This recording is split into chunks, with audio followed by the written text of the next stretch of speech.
Well, great that you're all here. Like Ietje told you, this is Koos Dalstra. Basically, we're going to have a conversation. It will take half an hour, something like that. We'll see. Yeah, we'll see. We'll find it, we'll see. I didn't prepare a long list of questions. Basically, I just wanted to have a conversation with you, and then we'll see where we end up, I think. Maybe you could first introduce yourself a bit and talk about your background and who you are, and we probably collaborated before. Well, you know, my age is, I'm a pensionado this month, you know, so I just sit there and do nothing. But when I was 18, which is like 4 generations ago, you know, this collection of artists that participates in the show called Pinchon, In Search of Thomas Pynchon, I would say In Search of P. Just P, because nobody knows who has met Pinchon, except for me. I had met him when I was 18 by coincidence, you know. I didn't know who this man was when I met him. It was on the day of the moon landing. Now, does anybody know when the first man was landing on the moon? 1969. Right! Do you know the date? July 16. 21st of July. 21st, that's right. So I brought a record of the moon landing, so you get, you know, an image of this time. Like, I was 18 then, and I also brought a record by another guy. This is like the moon landing. It's Dutch with English and Russian. And then there's another record by this guy, and this guy is called Moondog. Moondog, it's a composer, a blind composer, and he's dressed like a Viking. And it's like curiosity in New York. You know, I was this day, July '69, when I was 18, and I had been spending 1 year in the United States. I was going back on a big ship from New York to Rotterdam, and with 1,200 other kids of the same age from all over Europe. And I had 2 weeks to spend in New York, and my history teacher, who lived in New York, showed us all around New York. Anyway, the first thing what we did on this day of the moon landing was, he said, I'll take you to Moondog.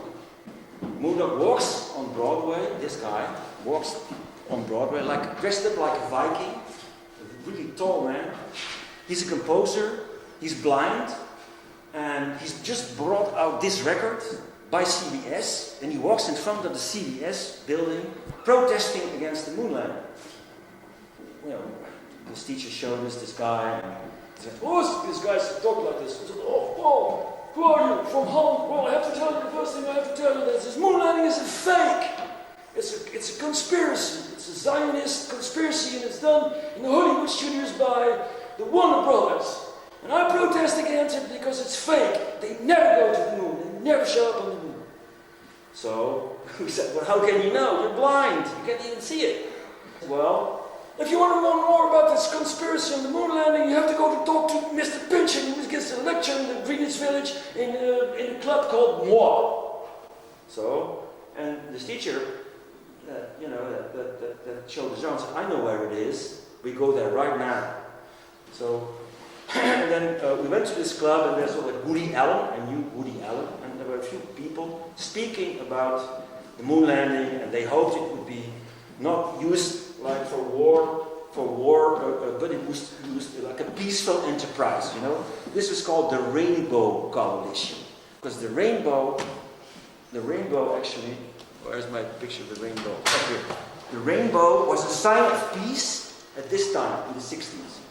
Did you know this is the cover of the album The Dark Side of the Moon by Pink Floyd? You know? So the rainbow means all the races, you know, like make a team about it. Actually, so 4 years later then, I read this book by Thomas Pynchon called Rainbow's Gravity. Rainbow is gravity. Now, rainbow and gravity have nothing to do with each other.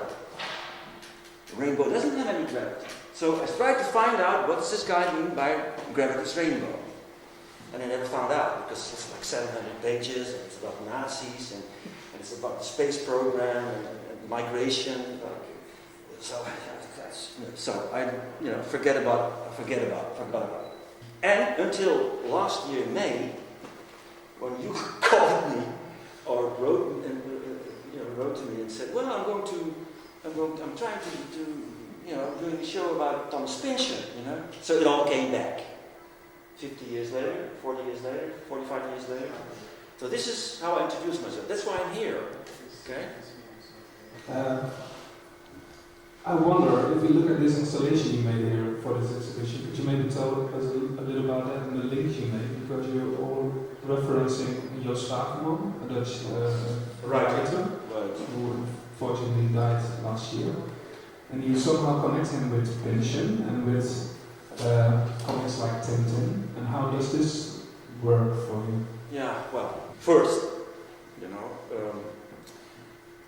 is to make an abstract writer like Thomas Pynchon, who's in America, who's like not often in the media. It's like this looks like this other guy. Salinger, right, Mister. And Salinger is like easy, accessible, right? But Pynchon is like really hard to write. And the thing is, because he has so many plots, but the core business of his thing is migration. If you look at his own history, for example, and you look on the internet, you find this thing about his grandfather in the 17th century in Puritan, Massachusetts. His book was burned. It's like, so you get into the religious situation of the 17th century, and people migrating from Europe on the boat migrants, because of religion, that thought they would be free in the free world, because this was America, and still it is like the summum of freedom. So they wanted to be free, but they were persecuted also. They were like beaten, naked like the slaves, and they were not transported to Pennsylvania, but they were transported to Rhode Island and Connecticut. So this is where actually Pynchon grew up. So how do you explain this to the Netherlands, to the Poles, the people who remain here? It's different culture. So the writer, who is like the mediator between the Netherlands and the American literature or art, is Joost Zwagerman. Why? One of the writers that he's mentioned, because I start to go to this book called Americana, and I see like 4 references in the register about Thomas Pynchon. But at the same time, he asked me to do to participate in the show. Zwagerman commits suicide. And he is from Haarlem. He committed suicide maybe 1 kilometer away from here. So this link becomes very concrete in the Netherlands. So there's a writer who commits suicide, who wrote something about Thomas Pynchon, who's like 50, I'm 60, there's other artists who are 20, 30, 40. So he is the missing link between me and the rest of the participants of the show in age. So I thought, I painted this portrait of Zwagerman. The first time we were on Tenerife, where his novel Gimmick is set, where I'm a character in, the character called Green. But in his career, after this bomb attack, after he visited Tenerife, he started to write about art and not pure fiction anymore. He didn't write any more novels. He still published poems, but he wanted to write about art, to find out, what art is all about. He's not himself an artist, but about art. So, Zwagerman, I painted this portrait of him at his oil fire in 2002. You see this painting, it's only his face.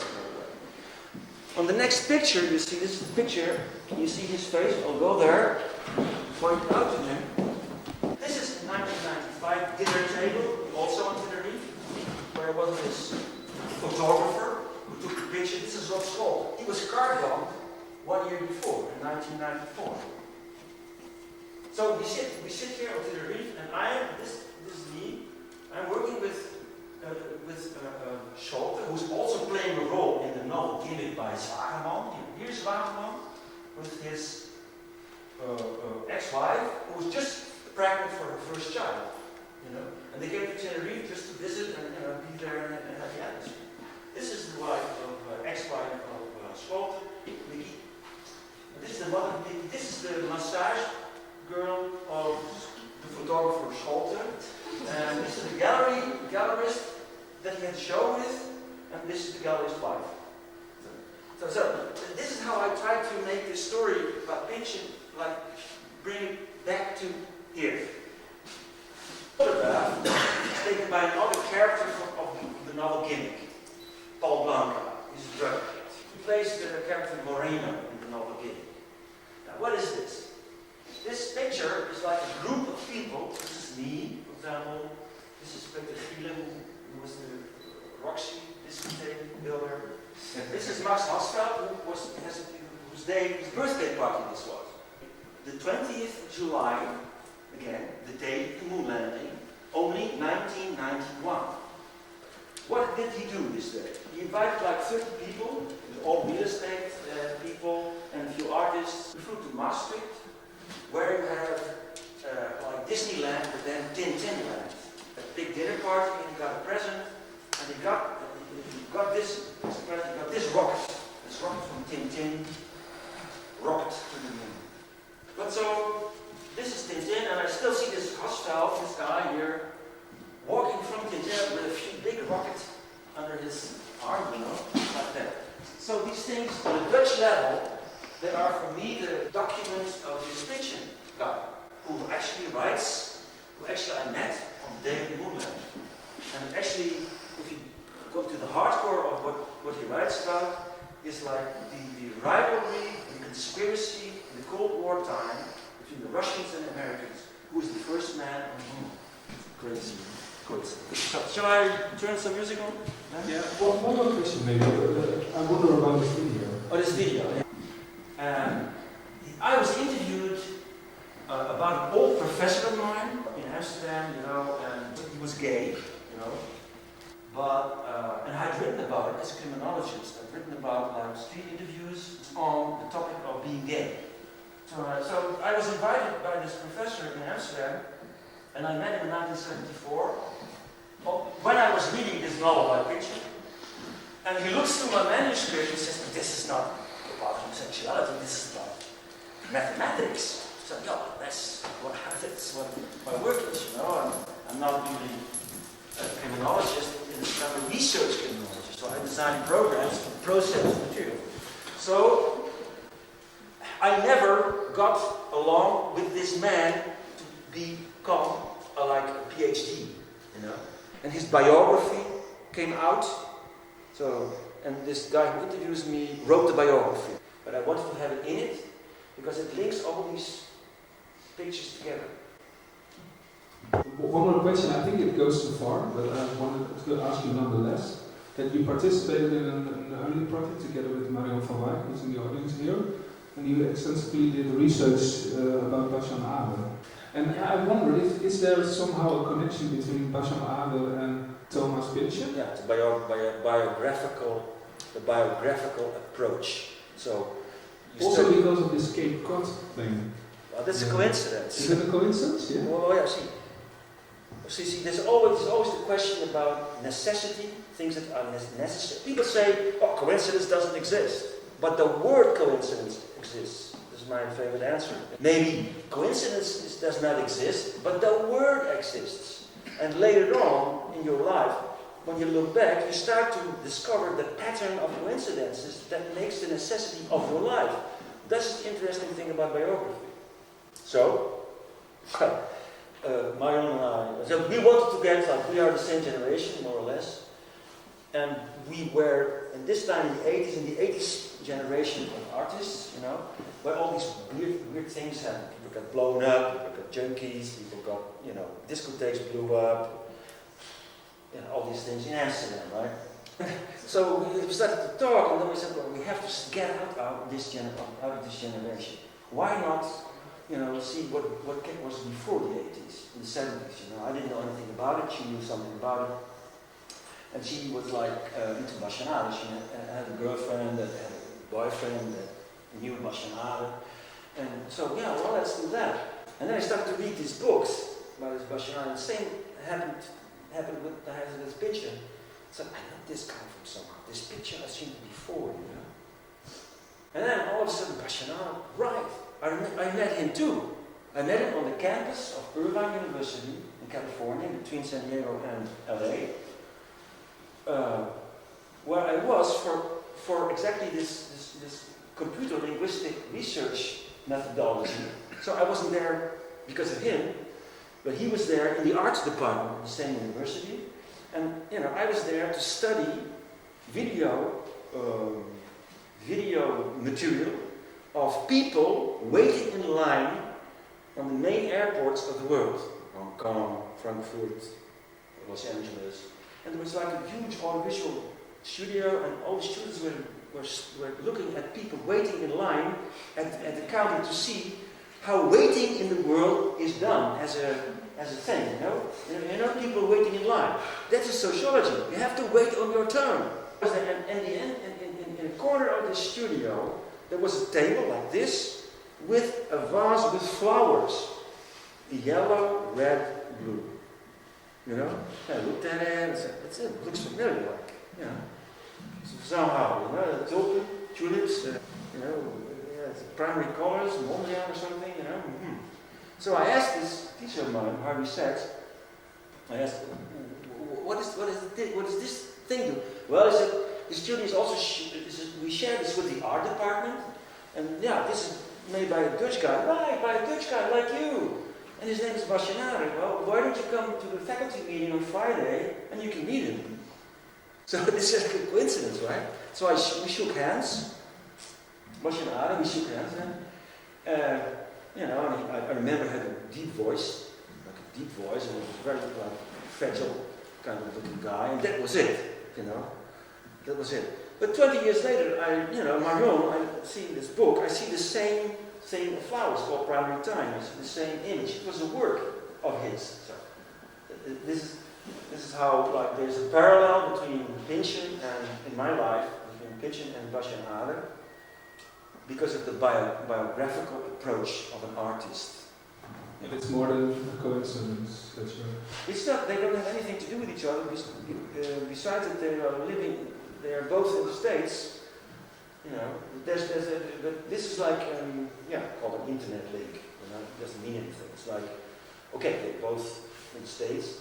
But what counts to me is that it happened in my life as a coincidence. But later on, it turns out to be a pattern. So we met because you asked us to be in search of this Basjanare in running like 4 years ago. So, see, simple. Thank you. I think we have to conclude now. Thank you, Koos. Thank you.